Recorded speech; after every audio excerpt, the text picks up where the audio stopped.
రాత్రిలో బాధ రాసిన గ్రంథము 14వ అధ్యాయము 10 నుంచి 10 వర్షాలు మనం జ్ఞాపకం చేసుకుందాం. 290వ పేజీ రాజు రాసిన గ్రంథము 14వ అధ్యాయం. ఆ కాలంలో యెరొబెయాము నబియా ఆయుధపడగా యెరొబెయాము తన భార్య నీవు లేచి యెరొబెయాము కార్యములు తెలియకుండా వారు వేషం వేసుకుని షీలోలో పోవడం ఈ జనుల నన్ను రాజుల నాకు సమాచారం తెలియజేయలేదు. అక్కడ ఉన్నాను. దేవుడు తన పరిశుద్ధ లేఖ వాడుతున్నాను మాధవ్యంలో వీటిలో దీవించిన ప్రభుత్వంలో ప్రియమైన దేవుడున్నారా. ఈ రాత్రికాల సమయంలో రాజు రాసిన మొదటి గ్రంథము 14వ అధ్యాయం జ్ఞాపకం చేసుకుంటే యెరొబెయాము అనే ఒక రాజుగా కనిపిస్తాడు. యెరొబెయాము ఇశ్రాయేలు దేశంలో ఇశ్రాయేలు కాలంలో సొలొమోను తర్వాత దావీదు తర్వాత క్షమించండి సౌలు తర్వాత దావీదు తర్వాత సొలొమోను తర్వాత రాజ్యం 2 ముక్కలైపోయింది. ఒకటి ఉత్తర రాజ్యము, రెండవది దక్షిణ రాజ్యం. సో ఉత్తర రాజ్యానికి యెరొబెయాము రాజయ్యాడు, దక్షిణ రాజ్యానికి రెహబాము రాజయ్యాడు. రెహబాము. సో వీరిద్దరు కూడా వాళ్ళ రాజ్యాన్ని పరిపాలిస్తున్నప్పుడు ఈ యెరొబెయాము అనేవాడు బహు దుర్మార్గుడు. ఇశ్రాయేలు పరిపాలించిన యెరొబెయాము రాజు బహు దుర్మార్గంగా ఉన్నాడు. కాబట్టి దేవుడు మీద పాపపడ్డాడు. తర్వాత తన కుటుంబం గురించి మనం జ్ఞాపకం చేసుకుంటాం. ఈ విధంగా జరుగుతున్న సమయాల్లో యెరొబెయాముకి అబియా అని ఒక కొడుకున్నాడు. యెరొబెయాము కొడుకు పేరేంటి? అబియా అనే కుమారుడు కాయిలా పడ్డాడు. అబియా అనే కుమారుడు కాయిలా పడ్డాడు అంటే బెడ్ పేషెంట్. సో అన్ని మంచం మీద అన్నాడు. సో ఈ విధంగా జరుగుతున్న సమయంలో యెరొబెయాముకి మనసులో ఒక ఆలోచన వచ్చింది. యెరొబెయాముకి మనసులో ఒక ఆలోచన వచ్చి తన భార్యతో మాట్లాడతాడు. అన్నా ఇవ్వరా వచ్చింది ఏంటి సంగతి, నువ్వు మారు వేషం వేసుకుని ఒక రాజుగారి భార్యలా కాకుండా వేరే వ్యక్తిలా మారు వేషం వేసుకుని ఒక రాజు ఒక ఆయన ఉన్నాడు షీలోహులో వెళ్ళు. షీలోహులో అహియా పేరుకు వచ్చిన పక్కనే అహియా అనే ప్రవక్త ఉన్నాడు. ఆ ప్రవక్త అంటే నేను రాజు అవుతానని నాకు చెప్పాడు.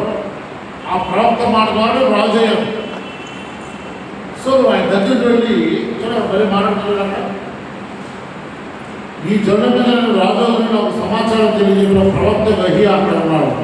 కాబట్టి నీవు 10 రొట్టెలను అప్పములను ఒక బుట్టి తేనె చేతపట్టుకొని అతను దర్శించుము. బిడ్డ ఏమవునో అతను నీకు తెలియజేయని చెప్పగా. సో వివేక దేవుళ్ళారా, ఇద్దరు భార్య భర్తలు కూడా ఒక ఆలోచన వచ్చింది. మరి మనం మంచిగా ఉన్నామనే తర్వాత విషయం, మనం ఎలా ఉన్నా మన బిడ్డలు బాగుండాలని కోరుకుంటాం. అవును కదా, ఖచ్చితంగా మన బిడ్డలు బాగుండాలని కోరుకుంటాం. సో ఇక్కడ జరిగిన సంగతి ఏంటంటే, అంటే ఆ పదం మనం వాడొచ్చలేదో కానీ తండ్రి అయిన యెరొబెయాము చేసిన దుర్మార్గం అంతని బట్టి దేవుడు తన కుమారుడుగా శిక్షణ ఇచ్చాడు. చాలాసార్లు మనం నేను చేసేది కరెక్ట్, నేను నడిచేది కరెక్ట్, నేను చెప్పిందే కరెక్ట్ అని చాలాసార్లు ముందుకు వెళ్ళిపోతూ ఉంటాం. అది ఎవరప్పుడు కానీ నేను అవ్వచ్చు, మీరు అవ్వచ్చు, ఎవరైనా కావచ్చు. దేవుడు మనకు జ్ఞాపకం చేసేది ఏంటంటే, నీవు నడిచేది నీకు కరెక్ట్ కాదు, దేవుడికి యథార్థంగా ఉండాలి. మనుషులతో గుర్తించుకోని ఇబ్బంది లేదు, మనుషులతో మాట్లాడుకోని ఇబ్బంది లేదు, మనుషులతో సంబంధం లేకపోతే పర్వాలేదు. కానీ నీవు నడిచే మాట నీ దేవుడు యెహోవా దృష్టిలో యథార్థం ఉంటే చాలు. మనుషులు ఏముందండి, ఇష్టం ఉంటే మంచిగా మాట్లాడతారు, కష్టం ఉంటే అదే రోడ్డుతో దూషిస్తారు, అదే రోడ్డుతో ప్రేమ మాట్లాడతారు, అదే రోడ్డుతో పొలిగి మాట్లాడతారు, అదే రోడ్డుతో సెపెడతారు. ఈరోజు ఏమన్నా కావాల్సింటే అదే రోడ్డుతో మనం ప్రేమ అయినా పైన మనం జ్ఞాపకం ఇస్తుందంటే యెరొబోము నడిచిన నడకను బట్టి యెరొబోము కుమారుడైన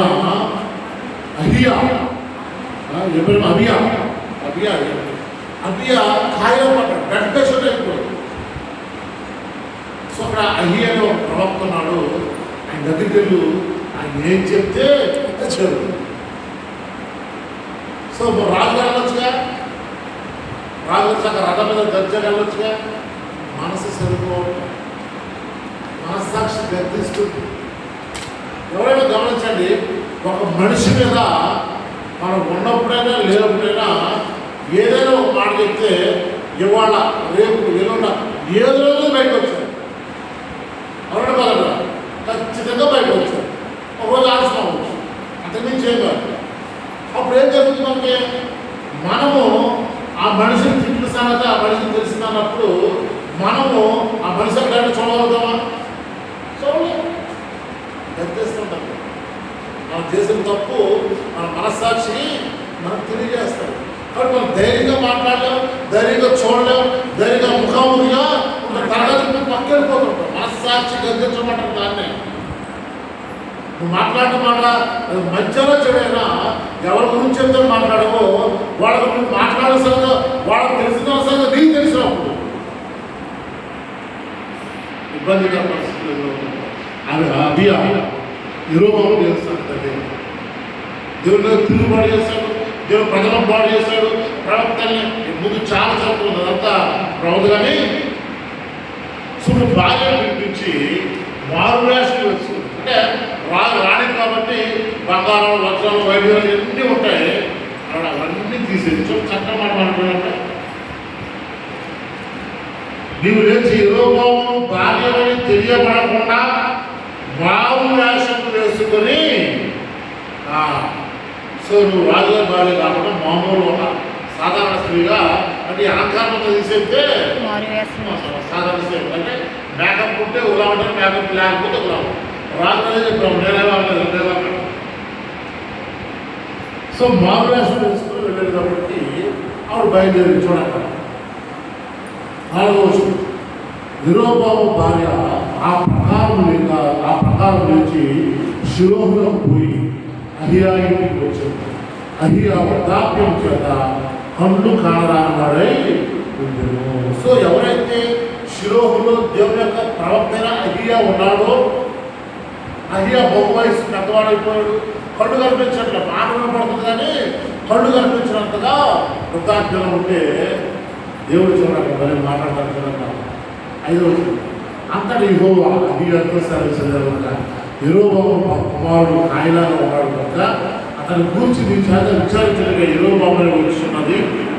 ఆమె మారువేషం వేసుకొని మరియు ఒకతనితో వచ్చినట్టుగా కనుక నేను నీకు సెలవిచ్చినట్టు ఆమెతో చెప్పవలేను. దేవుడు చెప్పేశాడు, అయ్యా నీ కళ్ళు కనపడతానే ఒక ఆయన ఉండు. యెరొబోము భార్య మారువేషం వేసుకుని వేరొకంత వలె అంటే వేరే ఆవిడలాగా బయలుదేరుస్తుంది కాబట్టి నేనేం చెప్పానో అదే వాళ్ళకి చెప్పని దేవుడు సెలవిచ్చాడు. అహియాకు అహియా అలాగే పడుకున్నాడు. ఈ లోపల వచ్చేసిందంట. చూడండి అంతలో ఆలోచన అంతలో అహియా ద్వారం లోపలికి వచ్చిన కాని చప్పుడు విని ఆయన తిట్టలేదు. ఇప్పుడు దేవుడు మాట్లాడాడు, అహియా విన్నాడు, ఒకే ప్రభు అన్నాడు అని ఇలా తిరిగేటప్పటికి చప్పుడు వినపడింది, కాలు చప్పుడు వినపడింది. ఎలా కనపడుతుంది? అహియా భార్య ఒక్కతన సంగతి దేవుడు చెప్పాడు, రైట్. కానీ ఆ వచ్చింది ఆ మనిషి ఎలా తెలిసి ఉంటుంది? నాకు అర్థం ఏంటంటే కొంచెం కాలు పట్టీలు అయితే ఉంటాయి కదా, ఎన్ని వేషాలు అయిపోయి కనీసం పట్టీలు ఉంటాయి కాబట్టి పోసి అనుకున్నాడు. ఆ సౌండ్ కనబడి లోపలికి వచ్చున్నామే కాలి చప్పుడు విని యెరొబోము భార్య లోపలికి రమ్ము, నీకు వేషం వేసుకొని వచ్చింది అలా అయిపోతుంది. వెంటనే ఇప్పుడు డొంగ అయిపోయాడు, స్టన్ అయిపోయాడు. నేను వచ్చిన సంగతి నా భర్తకి నాకు తప్ప బయట ఎవరో తెలియదు కదా, ఈయనగా తెలిసింది. సో దేవుడు సెలవించాడు అని అప్పుడు చెప్తున్నాడట, కఠినమైన మాటలు నీకు చెప్పవాలని నాకు ఆజ్ఞ ఆయను. అమ్మా నువ్వు మార్గదర్శనం వేసుకుంటూ వచ్చావు, కానీ దేవుడు మీకు ఏం చెప్పాలో ఆల్రెడీ చెప్పేశాడు, అది చెప్తాను కూర్చో అని చెప్పేసి ప్రారంభించాడు. తండ్రి అయిన యెహోవా చేసిన ఇవన్నీ వస్తుందండి. నువ్వు వెళ్ళి యెహోవాతో చెప్పాల్సిన ఇశ్రాయేలు యెహోవా ఈ ప్రకారం సెలవించేవాడు, నేను నిన్ను జనులను తీసి హెచ్చింపజేసి ఇశ్రాయేలు వారు నా జనులకు అధికారిగా నియమించి దావీదు వారందరూ రాజ్యం తీసి నీకు ఇచ్చి ఉన్నాను. నా ఆజ్ఞను గైకొని మనస్ఫూర్తిగా నన్ను అనుసరించి నా దృష్టికి ఏదనుకోనో దాన్ని మాత్రమే చేసిన నా సేవకుడు దావీదు చేసినట్టు నువ్వు చేయగా ముందు వచ్చిందంటే నీకంటే ముందుగా ఉండడం వారందరికంటే అధికముగా వీలు చేస్తున్నావు. నన్ను బొత్తిగా విసర్జించి ఇతర దేవతలను పాతవగ్రహములు పెట్టుకొని నాకు పాపము పుట్టించి ఉన్నావు. ఇది బయట యెహోవాకు డైరెక్ట్గా చెప్పేశాడు, యెహోవా ఇది సంగతి. ఎక్కడో సోదరుడు తీసుకొచ్చి నిన్ను హెచ్చించి నిన్ను ఆశీర్వదించి రాజుగా నియమించాను. నేను నిన్ను నువ్వేం చేస్తావంటే, నీకు ఎంతమంది ఎంతమంది రాజు రావాలంటే నీకంటే ముందుగా రావాలండి సౌలు, దావీదు, సొలొమోను, ఇలా ముగ్గురు కంటే కూడా బాగా తప్పు చేశాడు. అధికముగా బొత్తుగా విశ్వసించినట్టు దేవుడు పాపరాగా కాబట్టి యెహోవా సొంతగా ఎందుకో చెప్తే యెహోవా వంశమును నిర్మూలన చేసి పెట్ట అంతయు పోయినట్లుగా ఒకడు అవతలతాన్ని ఊడ్చివేసినట్లుగా యెహోవా సంతతిలో శేషించిన వారు నేను ఊడ్చివేయు. ఒక యెహోవా చేసిన తప్పు, యెహోవా చేసిన పాపం నిమిత్తం, యెహోవా చేసిన నిర్లక్ష్యం నిమిత్తం, యెహోవా చేసిన ఆ భయంకరమైన నిమిత్తం తన సంతతిలో వారందరినీ చీపురుతో చూశాడు. చీపురుతో చూసేందును పట్టణ మంది యెహోవా సమాజంలో మానవ వారిని కుక్కలు బయట భూమిలో మానవ వారిని ఆకాశ పక్షులు తిరుగు యెహోవా మాట ఇస్తున్నాడు. దేవుడికి ఎంత కోపం పుట్టించాడు, ఎంత కోపం పుట్టించాడంటే ఆ మనుషులు చచ్చిపోయిన వారిని పడేసేవారు లేక కుక్కలు తినే స్థితికి వచ్చాయని తెలిసేవారు. దేవుడు కోపం కావాలి, దేవుడు కోపంలో ఉంటే అలా ఉంటారు. దేవుని ప్రేమ ఉంటే ఆశీర్వాదాలు మనకు వస్తాయి. దేవుడు కోపం ఉంటే అంత భయంకరమైన ఆశీర్వదిస్తారు. కాబట్టి నువ్వు లేచిన ఇంటికి పోము, నీ పాదము పట్టణంలో ప్రవేశించినప్పుడే నీ బిడ్డ చనిపోవు. అతను నిమిత్తం ఇశ్రాయేలు వారందరూ అంగలార్చులు సమాధి వదిలి పెట్టుదురు. ఇశ్రాయేలు యెహోవా సంబంధించిన మాత్రం అనుకోలేదు దాన్ని దేవుళ్ళ వచ్చా కరెక్టే, కానీ నువ్వు ఊళ్ళోకి వెళ్ళినట్టు ఇంటి దగ్గర కూడా కాదు, నీ ఊరు కొనుగా అడుగు పెట్టేటప్పటికి నీకు తెచ్చుకోవాలి, ఇప్పుడు తీసుకెళ్ళి సమాధి. ఇదంతా మూల కారణం ఏంటంటే 15వ వచనం, ఇశ్రాయేలు వారు దేవతాస్థానంలో నిలిపి యెహోవాకు పాపము పుట్టించి ఉన్నారు. ఇశ్రాయేలు వారు ఏం చేశారంటే దేవుడు ధర్మశాస్త్రం కారణమే పాత నిబంధనలో చాలా సీరియస్ ఉన్నాడు. ఎంత సీరియస్ అంటే నేను తప్ప వేరే దేవుడు నీకు ఉండకూడదు. ఆంటీకి బస్తాకి అంటే ఇంత స్ట్రిక్ట్గా ఉన్నాడు దేవుడి విషయం. ఎందుకంటే వాడు అన్ని చదివించి దేవుడు అర్పించేవాడు, వాడు బాధపడితే వినిపించేవాడు, వాడు ఏడిస్తే వాదార్చేవాడు, వాడు దాహమైతే బతుకు పెట్టేవాడు, వాడు దాహమైతే దాహమించాడు, వాడు జబ్బులు ఉండే వాడు రక్షించాడు. సమస్తము కాబట్టి ఆ మాట చెప్పకుండా మన పుట్టిన పిల్లవాడు వాడు జబ్బుతో చూపించేవాడు, భోజనం పెట్టి వాడు పుస్తకాలు పెట్టి వాడు చదివించి వాడు బాట సైకించి అన్నీ ఇచ్చిన తర్వాత పక్కోటి డాడీ అని చేస్తున్నాడు. ఏమంటుందమ్మా, ఏమంటే చెప్పడం ఒకసారి దేవుడు చెప్తాడు. ఇశ్రాయేలు నా ప్రజలు, నా అరచేతుల్లో ఎత్తు బానిసత్వంలో నుంచి తీసుకుని వాలంటీర్ల ప్రభుత్వం దేశంలో తీసుకొచ్చి వారు నిలిపి వారు కట్టని పట్టణాల్లో ఉంచి వారు ఏంటంటే వారు పాతని ద్రాక్ష తోటలు వారికి ఇచ్చినప్పుడు వారు వాటిని తిని క్రొవ్వెక్కి నన్ను విసర్జించినారని చెబుతుంది. కాబట్టి వారికి ఇచ్చిన శిక్ష ఇదన్నమాట. కాబట్టి కనుక వీటికి రెండు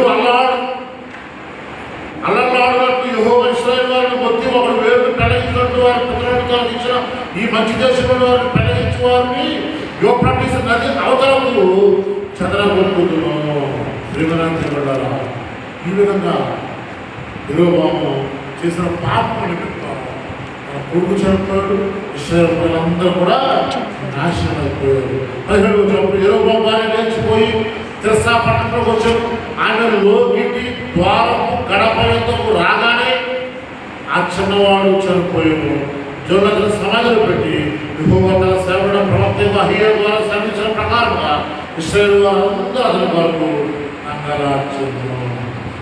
యెరొబోము చేసిన కార్యములను గూర్చి జరిగిన యుద్ధములను గూర్చి ప్రభుత్వం గూర్చి ఇశ్రాయేలు రాజు వృత్తాంత గ్రంథములందు రాయబడినది. యెరొబోము దినములు 22 సంవత్సరములు అతను తన పుత్రులతో కూడా నిద్రించాడు. అతని కుమారుడైన నాదాబు రాజు భూమినందు ప్రియమైన దేవుడా, ఒక నిమిషం ఒక మాట జాగ్రత్తగా మనం చేసిన నడకను బట్టి, మనం చేసిన క్రియను బట్టి, మనం మాట్లాడే మాట, మనం చేసే క్రియ, మనం చూసే చూపు, మనం నడిచే నడక, టోటల్ మన జీవితాన్ని బట్టి ఈ మన జీవితం మీద ఎఫెక్ట్ పిల్లలను చూపించినటువంటి.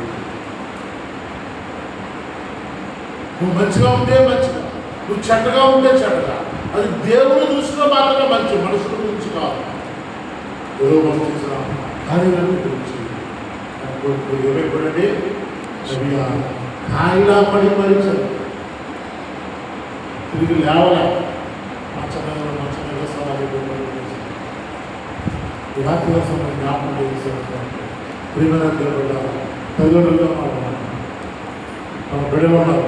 ఇప్పుడు మన బిడ్డలు ఇచ్చాం, మన బిడ్డలు బాగుండాలని మనం కోరుకుంటున్నాం, మన బిడ్డలు ఆశీర్వదించబడాలని మనం కోరుకుంటున్నాం, మన బిడ్డలు దీవించబడాలని కోరుకుంటున్నాం, మన బిడ్డలు ఉన్నతమైన శిఖరాలు అవరోధించాలని కోరుకుంటున్నాం. తప్పేమీ లేదు. కానీ వారు అలా ఉన్నారంటే మనం ఎలా ఉన్నాం, ఇది మనం జ్ఞాపకం చేస్తాం. మనం దేవుని చిత్త ప్రకారంగా, దేవునికి ఇష్టమైన బిడ్డలుగా, దేవుని మార్గంలో మనం నడిస్తే దేవుడు మన బిడ్డలను ఆశిస్తాడు. అట్టి గొప్ప పరిశుద్ధాత్మ మనకి సహాయం చేయను కాక ప్రార్థన చేసుకున్నాం.